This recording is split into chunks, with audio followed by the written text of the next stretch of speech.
Hello guys, good morning everyone. बिहान बिहानै उठेर म चाहिँ ड्युटीको लागि हिँडेँ है।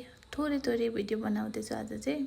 सधैँकै बाटो त्यही हो होइन, हिँड्दै जानुपर्छ तलसम्म अनि बस पक्रिनुपर्छ। अनि म चाहिँ होटल पुगेर काम पनि स्टार्ट भयो मेरो चाहिँ। काम सकेर भोलिपल्ट छुट्टी थियो है। आज बिजी रेस्टुरेन्ट नै थिएन, खाली थियो, उभियो बस्यो हिँड्यो। अनि भोलिपल्ट चाहिँ म घुम्नको लागि माथि के यो ठाउँको नाम चाहिँ एक्ज्याक्टली थाहा छैन, यो चाहिँ भाइरल मन्दिर अरे है। अनि यो ठाउँमा घुम्न गएको थिएँ है।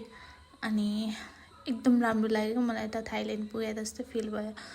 कस्तो राम्रो अर्कै थियो कि बनाउने डिजाइनै, कस्तो न्यू तरिकाले बनाउनु भएको थियो। अनि पुलमा पनि गएँ, त्यो चाहिँ सबैभन्दा लामो पुल रहेछ। हिँड्दाखेरि चाहिँ त्यो बिचमा पुग्दा कस्तो मुटु नै झसङ्ग हुने कि यो हेर्नु न कस्तो लामो छ। अनि त्यही छेउमा चाहिँ सल्लाहको बोट थियो। अनि सानो डगी पनि त्यहाँ बसेर पुरै नेचरको आनन्द लिइरहेको थियो।